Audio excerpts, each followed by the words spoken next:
Welcome back to the SD online classes. Today we will discuss electromagnetic induction of class 10, chapter 4. Magnetic effects of electric current is the name of the chapter. It will be page number 109 in your MBSc textbook. What is electromagnetic induction?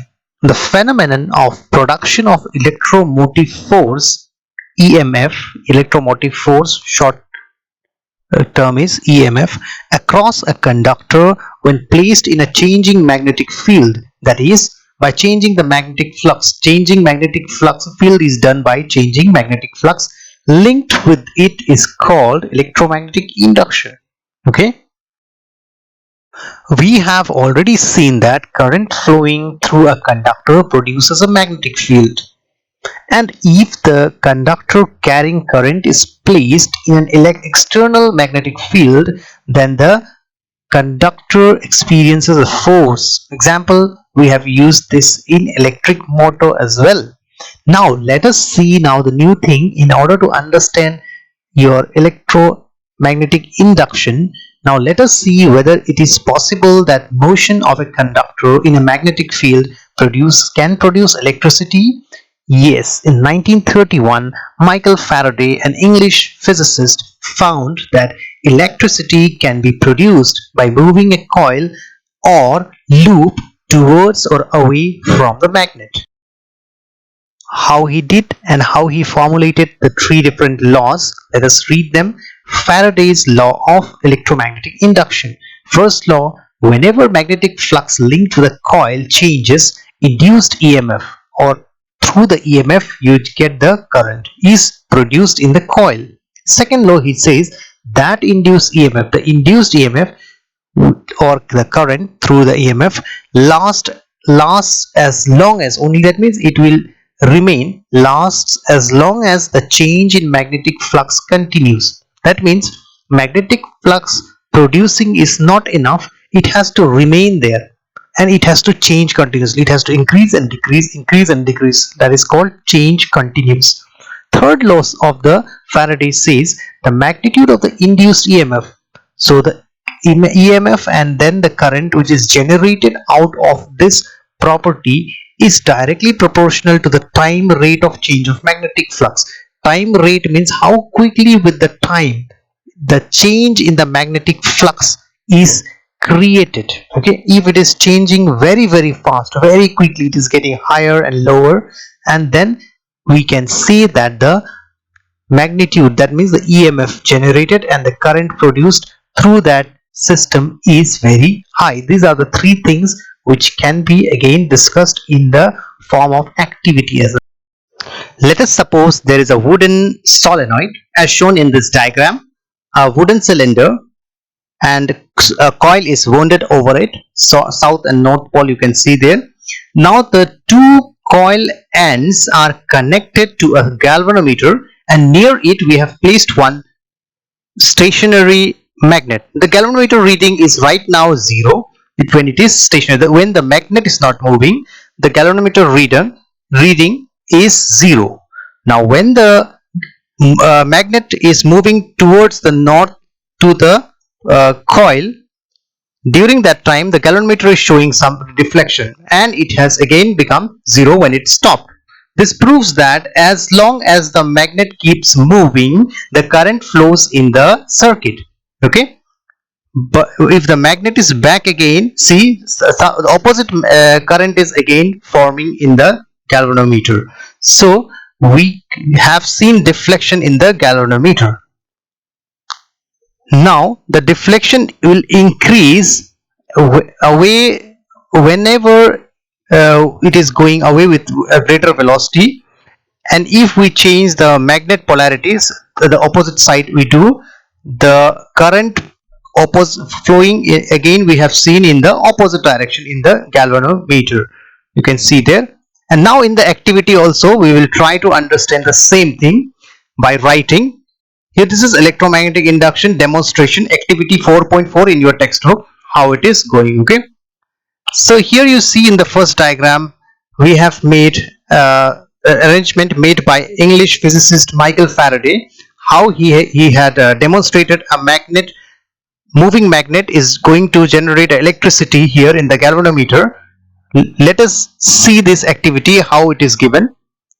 For this activity we need one coil as shown in this diagram. You can see the coil is there and the coil of wire AB is here, and it has a large number of turns, and the two ends of the coil, one end is this, the other is this. This coil is connected to a galvanometer as shown here, and now you see another magnet here, the original magnet. It has north and south pole, you can see, which is at rest, not moving. Okay, not moving right now, so the reading is 0. You can see the reading is 0 right now. Okay, and magnet is not moving, so galvanometer reading is 0. That means no effect. So you can see I have written small 0 here.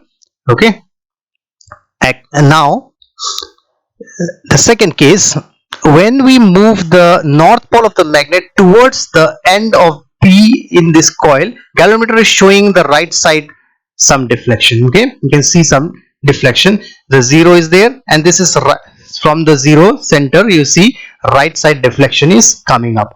Whenever the magnet is moving towards the coil, this is coming. That means while moving the magnet, we have generated some current. Suppose that current is this direction. Okay, we have shown the diagram.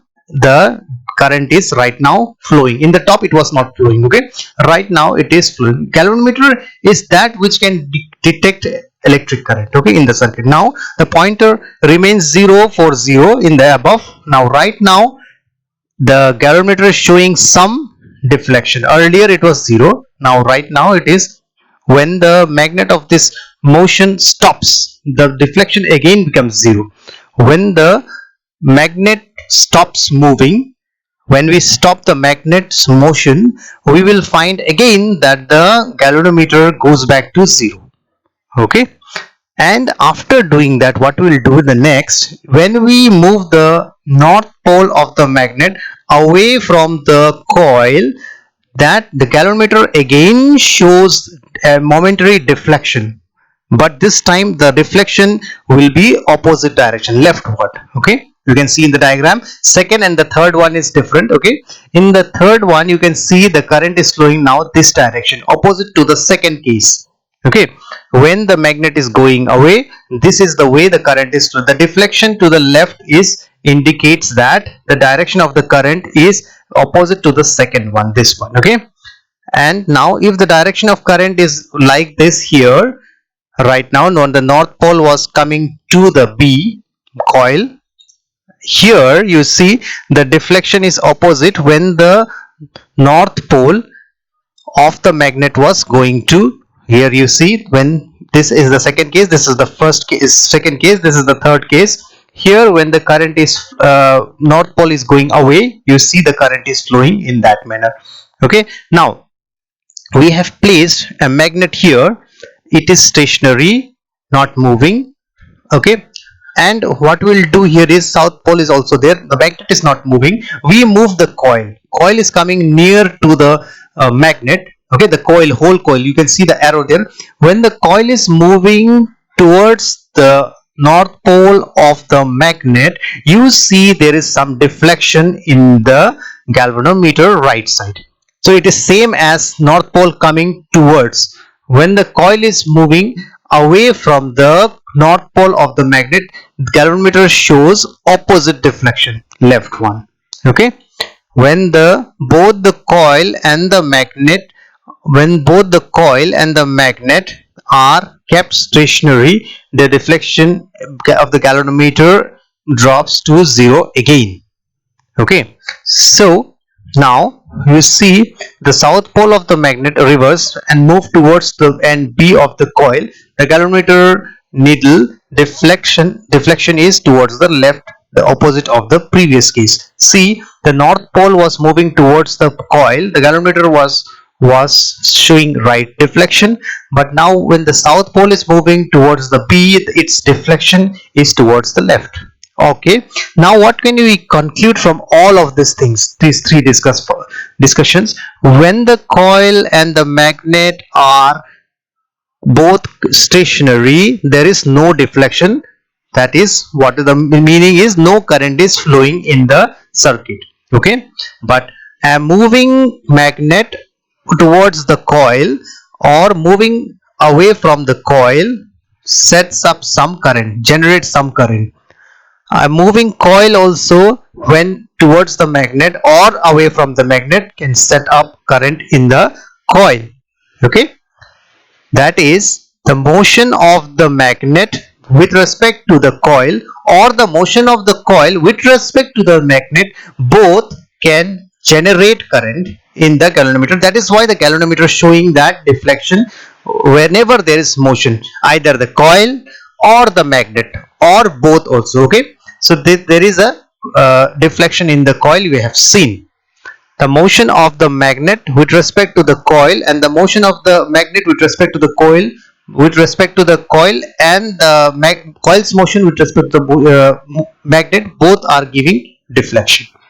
Okay, now, or we can say as a whole, the motion of the magnet with respect to the coil produces, and you can see, induced potential difference. That means it is the source of that current. Why current produces? Because some voltage is developed. That voltage is written as potential difference. Induced means affected by something. Induced potential difference. So that produces induced electric current.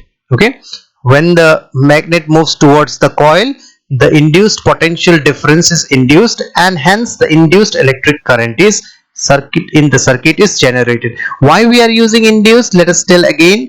Induced means because there is no battery here in the coil. You see, there is no battery connected, no generator, nothing connected here, but still there is some potential difference, like as if some battery is connected here. So that is why we say the potential difference is induced. Who induces this? The magnet induces. Okay, so that is why the current also induced is because of that potential difference, which is induced, affected by something else, not like the usual conventional battery type of the potential and the current. So it is a induced type. Okay, that is why it is called induced EMF, induced potential difference, and so induced current. Okay, that is all. Thank you.